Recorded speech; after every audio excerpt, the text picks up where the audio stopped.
Hello दोस्तों, मैं क्षितिज यादव। आप देख रहे हैं मेरे यूट्यूब चैनल सक्सेस मिरर पर। दोस्तों, आज मैं रीजनिंग में आपको वेन डायग्राम पढ़ाने वाला हूं। वेन डायग्राम क्या होता है और यह किस लिए ज़रूरी है, मैं आपको बता दूं।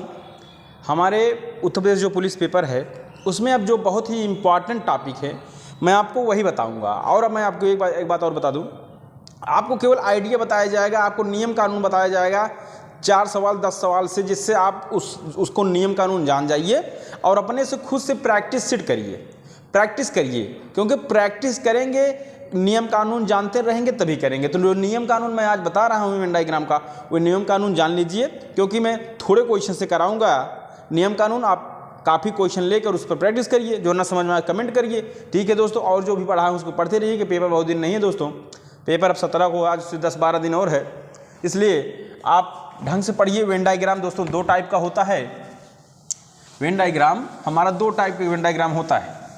अब कौन सा वेन डायग्राम आज पढ़ेंगे हम, वह वेन डायग्राम पढ़ेंगे दोस्तों जो पेपर में सब छात्र नहीं कर पाएंगे, क्योंकि वो तो आप जानते हो। अगर मैं ये कह दूं पक्षी,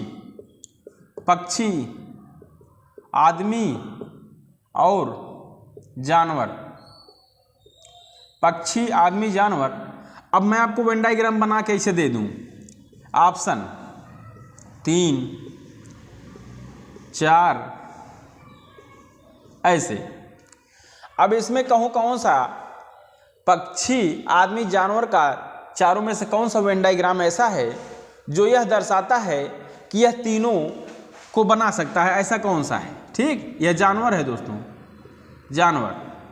ठीक, अब आप ध्यान देंगे कि कौन सा ऐसा डायग्राम है जो तीनों को बताएगा। तो हमारा यह ऐसा डायग्राम है, क्योंकि जानवर अलग होता है, आदमी अलग होते हैं, पक्षी अलग होते हैं। ठीक, समझ गए कि नहीं? पक्षी आसमान में उड़ता है, जानवर 4 पैर होते हैं। ठीक, आदमी जो है मनुष्य, ये सबसे सर्वज्ञ बुद्धिमान व्यक्ति, यह वेन डायग्राम बताएगा। तो ये वेन डायग्राम सब छात्र पढ़े होंगे दोस्तों। मैं आपको वह पढ़ाऊँगा वेन डायग्राम या वेन आरेख जो छात्र सब नहीं जानते। जैसे मैं आपको बता दूं दोस्तों, जैसे क्वेश्चन बनता है, दिखा दूं, बना दूं, जिससे आप समझ जाएं कि ऐसे भी क्वेश्चन मिलेंगे। ठीक, चलिए देखते हैं क्या है। क्वेश्चन दिया है यहाँ पे, वेन डायग्राम दिया है यहाँ पे, ऐसे दिया है दोस्तों। ठीक, और इसको तमिल बनाया है, तमिल, इसको तेलुगु भाषा, और इसको अंग्रेजी बनाया है। क्या है? अंग्रेजी है ना, हाँ, इसको अंग्रेजी। ठीक, अब कह रहा है कि यहाँ 24 लोग हैं, यहाँ 35 छात्र हैं, यहाँ 27 छात्र हैं। ठीक, और यहाँ 12 हैं, यहाँ 9 हैं, यहाँ 19 हैं और यहाँ 13 हैं। ठीक, इस तरह से वेन डायग्राम बना के देगा। अब क्वेश्चन क्या पूछेगा? क्वेश्चन इसमें पूछा है, उन सभी लोगों की संख्या ज्ञात कीजिए जो तमिल और तेलुगु बोल सकते हैं।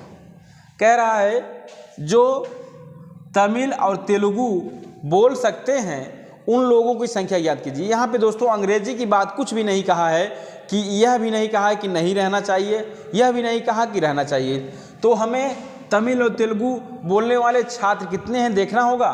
तो तमिल का क्षेत्र यहाँ पे है, देख लीजिए, और तेलुगु का क्षेत्र यहाँ पे है। तो इसमें कौन कौन से आ रहे हैं? 12 और 9, यानी कहने का मतलब 12 + 9 ऐसे छात्र हैं, मतलब 21 ऐसे छात्र हैं जो तेलुगु और तमिल बोल सकते हैं। ठीक, इस तरह से यह क्वेश्चन दूसरे टाइप का वेन डायग्राम बनाएगा दोस्तों। और मैं क्वेश्चन आपको बता दूं कैसे बन रहा है, किस तरह से आता है, तो देख लीजिए। यहाँ पे एक क्वेश्चन और इसी तरह है, देख लेते हैं। ठीक, यह अंग्रेजी दिया है, यहाँ पे अंग्रेजी दिया है, यहाँ पे हिंदी दिया है। ठीक, यहाँ पे मराठी दिया है। ठीक, यहाँ पे 170 व्यक्ति हैं, यहाँ पे 105 हैं, 180 इसमें है, 175 इसमें है, 85 इसमें है, 80 है, 85 है, 85 हैं दोस्तों, 200 हिंदी में है, 78 यहाँ पे। अब क्वेश्चन क्या पूछा है दोस्तों, इस वेन डायग्राम में क्वेश्चन क्या पूछा है, इस वेन डायग्राम में क्वेश्चन यह बनाया है कि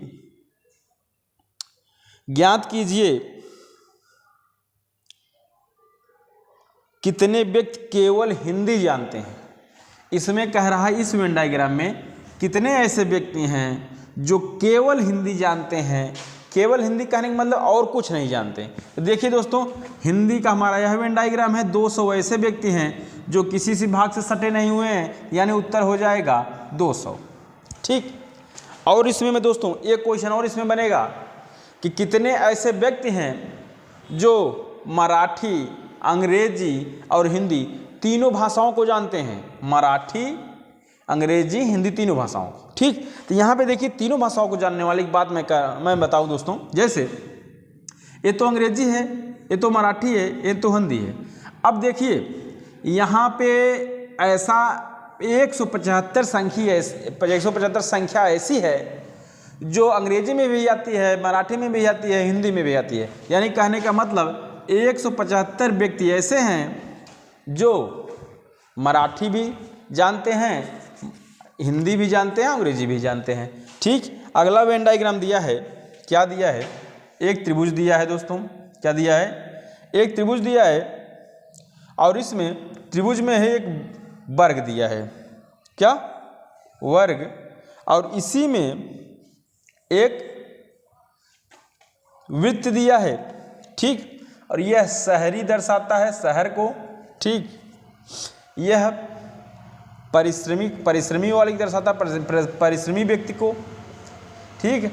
और यह जो है शिक्षित व्यक्ति को दर्शाता है, शिक्षित व्यक्ति को। ठीक। अब इसमें क्या दिया है? इसमें एक रोमन गिनती दिया है दोस्तों। यहाँ पे 2 रोमन गिनती। ठीक। और इसमें 3 रोमन गिनती। ठीक। उसके बाद यहाँ पे 4। ठीक। इस पे 7, इस पे 5, यहाँ पे 6। यह रोमन गिनती दिया है। अब क्या पूछा है इसमें पूछा है दोस्तों कि ऐसे शहरी शिक्षित लोग को दर्शाता है जो परिश्रमी नहीं है। कह रहा है कौन सा स्थान ऐसे शहरी शिक्षित लोगों को दर्शाता है जो परिश्रमी नहीं है। कौन सा स्थान शहरी शिक्षित लोगों को दर्शाता है और परिश्रमी नहीं है। तो यानी कहने का मतलब यह है दोस्तों, जहाँ तक परिश्रमी आए वहाँ तक हटा दीजिए।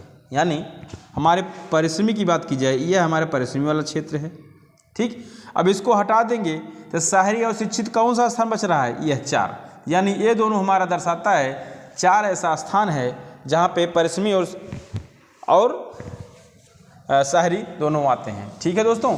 तो इस तरह का जो वेन डायग्राम है, पेपर में 2 क्वेश्चन आएगा 4 नंबर का, आप जानते रहिए। इसी तरह का उत्तर प्रदेश पुलिस में क्वेश्चन इसके पहले बना हुआ है। ठीक। और मैं आपको क्वेश्चन कुछ दिखाता हूँ। जैसे दिया है दोस्तों, यहाँ पे क्या दिया है? यहाँ पे एक वर्ग दिया है। ठीक। और इसमें एक वृत्त बनाया है और इसमें एक त्रिभुज बनाया है। ठीक। अब यहाँ पे नंबरिंग कर दिया है 1, 2, 3, 4, 5, 6। यहाँ क्या पूछा है? कह रहा है वृत्त और त्रिभुज में कौन सी संख्या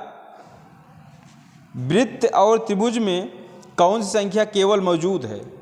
मतलब इसमें केवल वृत्त और त्रिभुज में ऐसी कौन सी संख्या है जो केवल वृत्त और त्रिभुज में मौजूद है। तो ये हमारा वृत्त है, ये त्रिभुज है दोस्तों। ठीक। और ये वर्ग है। तो इसमें पूछ रहा है वृत्त और त्रिभुज में ऐसी कौन सी संख्या है जो केवल वृत्त और त्रिभुज में दर्शाती है। ठीक। तो यहाँ पे दोस्तों केवल दिया है इसी में, तो इसको हम हटा देंगे। जो वर्ग है जहाँ तक रहेगा इसको हटा देंगे। तो वृत्त और त्रिभुज में 4 ऐसी संख्या है जो दोनों में दर्शाती है दोस्तों। तो कौन संख्या है हमारा? 4। ठीक। अब इसी तरह क्वेश्चन बनेगा, बताइए वर्ग, वृत्त और त्रिभुज में कौन सी ऐसी संख्या है जो तीनों में दर्शाती है। तीनों वाली बात की जाए दोस्तों तो 3 ऐसी संख्या है। देखिए इसमें भी है, इसमें भी है, इसमें भी है। 3 ऐसी संख्या है जो तीनों में दर्शाती है। ठीक। अब अगला क्वेश्चन देखते हैं। अगला क्वेश्चन क्या पूछा है। ठीक। तो चलिए यहाँ दिया है क्या, यहाँ दिया है एक, देख लीजिए, ठीक, यहाँ पे 2, यहाँ पे 4, यहाँ पे 5, यहाँ पे 7, यहाँ पे 6, यहाँ पे 3, यहाँ पे 1। ए गणित को दर्शाता है, ठीक, ए जीव विज्ञान को दर्शाता है, ठीक, ए कंप्यूटर को दर्शाता है, कंप्यूटर को दर्शाता है, ठीक। तो एक काम करिए, क्या करना है, इसमें पूछा क्या है, पूछा है कि वह क्षेत्र ज्ञात कीजिए जो जीव विज्ञान कंप्यूटर वाले हैं किंतु गणित पढ़ने वाले नहीं हैं, ठीक। इसमें कह रहा है कौन सा ऐसा क्षेत्र है जो जीव विज्ञान कंप्यूटर तो पढ़ने वाले हैं लेकिन उसमें गणित पढ़ने वाले नहीं। तो दोस्तों यहाँ पे गणित जहाँ तक है उसको हटा देंगे, यहाँ पे जो गणित है इसको हम हटा देंगे। अब बचा हमारा क्या ऐसा क्षेत्र है, ऐसा कौन सा क्षेत्र बचा हुआ है जिसमें जीव विज्ञान और गणित कंप्यूटर है। तो 7 ऐसी स्थान है, 7 ऐसी संख्या है जो हमारे दोनों में दर्शाती है, ठीक। अब अगले क्वेश्चन पे चलते हैं दोस्तों। अगला क्वेश्चन हमारा क्या है, यहाँ पे दिया है एक त्रिभुज, यहाँ पे दिया है एक त्रिभुज और यहाँ पे दिया है एक वर्ग या वृत्त कहा जाए, आवृत्त, ठीक, और यहाँ पे दिया है एक वृत्त, ठीक। यह मनोचिकित्सक को दर्शाता है, यह मनोचिकित्सक, ठीक, यह मनोचिकित्सक को दर्शाता है दोस्तों। और यह बात की जाए, यह नैदानिक है, यह नैदानिक मनोविज्ञान को दर्शाता है, ठीक। और यह जो दर्शाता है मनोरोग सामाजिक कार्यकर्ता, सामाजिक कार्यकर्ता को दर्शाता है, ठीक। अब इसमें दिया है, यहाँ पे C दिया है, यहाँ पे G दिया है, यहाँ पे G और FEH देख लीजिए, FEH, यहाँ पे D दिया है और यहाँ पे B। पूछा क्या है इसमें दोस्तों, पूछा है कि उन मनोचिकित्सक को कह रहा है कौन सा अक्षर मनोचिकित्सक को दर्शाता है जो नैदानिक मनोविज्ञान तो हैं किंतु मनोसामाजिक कार्यकर्ता नहीं है। कह रहा है कौन सा ऐसा क्षेत्र है जो मनोचिकित्सक नैदानिक मनोविज्ञान तो हैं लेकिन मनोसामाजिक कार्यकर्ता नहीं है। तो मनोसामाजिक कार्यकर्ता हमारा यह है, यह जो है वर्ग या आयत माना जाए इसको है। तो यह जहाँ तक रहेगा दोस्तों उसको हटा देंगे, जो बचेगा उसको देख लेंगे। जैसे अब यहाँ पर मनोचिकित्सक और मनोनैदानिक देखेंगे तो इसमें वृत्त और त्रिभुज आ रहे हैं। वृत्त और त्रिभुज की ऐसी संख्या जो दोनों को दर्शा रहा है वह है जी, वह क्या है जी। तो इस तरह से वेन डायग्राम का जो दूसरे टाइप का क्वेश्चन आता है, पहले टाइप को मैं आपको बता चुका हूँ, दूसरे टाइप के इस तरह से क्वेश्चन आता है, इसमें ऐसे क्वेश्चन पूछे जाते हैं दोस्तों, ठीक। तो इस तरह से क्वेश्चन जानने के लिए आप इसको समझिए और इसका प्रैक्टिस करिए। जितना प्रैक्टिस करेंगे और जहाँ भी क्वेश्चन मिले उसको प्रैक्टिस करते रहिए, क्योंकि प्रैक्टिस जितना ही करेंगे उतना जान पाएंगे, ठीक है दोस्तों। मैं एक आध दो क्वेश्चन और बता देता हूँ आपको, ठीक। जैसे यहाँ पे दिया है क्या, यहाँ पे त्रिभुज दिया है, यहाँ पे वृत्त दिया है और यहाँ पे एक वर्ग दिया है।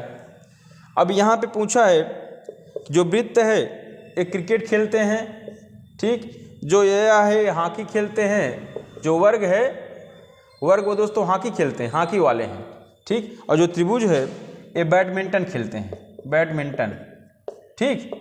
तो यहाँ पे क्वेश्चन क्या पूछ रहा है, यहाँ पे 7 दिया है, यहाँ पे 8 दिया है, यहाँ पे 5, यहाँ पे 4, यहाँ पे 3, वहाँ पे 6। क्वेश्चन पूछ रहा है कि बताइए कम से कम कितने खिलाड़ी हॉकी और क्रिकेट खेलते हैं। कह रहा है कम से कम कितने ऐसे खिलाड़ी हैं जो हॉकी और क्रिकेट खेलते हैं। जब कम से कम कहे दोस्तों तो ऐसे संख्या हम लेंगे जो क्रिकेट और हॉकी खेलते हैं। यह ऐसी संख्या हमारा 4 है जो दोनों क्रिकेट और हॉकी खेलती है दोस्तों। तो इस तरह से जो क्वेश्चन मिलते हैं वेन डायग्राम के, बहुत ही इंपॉर्टेंट है। आप इसको देखिए और पेपर में प्रैक्टिस करिए, इसको क्वेश्चन हेर के प्रैक्टिस करिए। यह एक नियम कानून मैं आपको बताया हूँ। ठीक है दोस्तों, धन्यवाद।